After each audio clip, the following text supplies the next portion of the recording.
এক অদ্ভুত আন্দোলন ও বিতর্কেরও। এই ইস্যু এখন শুধু ধর্মই নয়, আইন শৃঙ্খলা ও সমাজ ব্যবস্থাপনার আলোচনার কেন্দ্রবিন্দু হয়ে দাঁড়িয়েছে। ঘটনাটির সূত্রপাত হয়েছে ভারতের উত্তরপ্রদেশ কানপুর থেকে। মিলাদুন নবী উপলক্ষে একদল যুবক যখন মোহাম্মদ সাল্লাল্লাহু আলাইহি ওয়াসাল্লামের তৈরি করা ব্যানার তৈরি করে, এর প্রতিরোধে ওখানের কিছু স্থানীয়রা এর বিরুদ্ধে কমপ্লেন করলে মুসলিম 25 জন যুবকের নামে এফআইআর তৈরি হয় এবং তাদের জেল দেওয়া হয়। এখান থেকেই ঘটনাটির সূত্রপাত শুরু হয়ে যায়। এর কারণে ভারতের বিভিন্ন রাজ্য থেকে এর প্রতিবাদ জানানো হয়। এর মধ্যে রয়েছে লখনউ, উনাও, নাগপুর এবং ভারতের হায়দ্রাবাদ। এছাড়াও বিভিন্ন জায়গা থেকে তৌহিদি মুসলিম জনতারা প্রতিরোধ গড়ে তুলেছে। অনেক জায়গার মানুষ প্রতিবাদ জানানোর জন্য রাস্তায় নেমে গিয়েছে। এছাড়াও মহিলারাও রাস্তায় নেমে গিয়েছে। তাদের সামর্থ্য অনুযায়ী তারা প্রতিবাদ জানাতে শুরু করেছে, কেননা তারা বলতে যাচ্ছে আই লাভ মোহাম্মদ কোনো হিংসা নয়, এটি একটি ভালোবাসার প্রতীক। ধর্মীয় ভালোবাসা প্রকাশ একটি সাংবিধানিক অধিকার।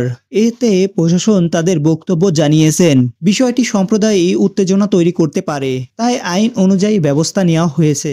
সমর্থকরা বলেছেন আই লাভ মোহাম্মদ লেখা মানে শান্তি, ভালোবাসা আর ধর্মীয় অনুরাগ প্রকাশ। এটিকে হিংসা হিসেবে দেখা ধর্মীয় সাংবিধানিক স্বাধীনতার পরিপন্থী।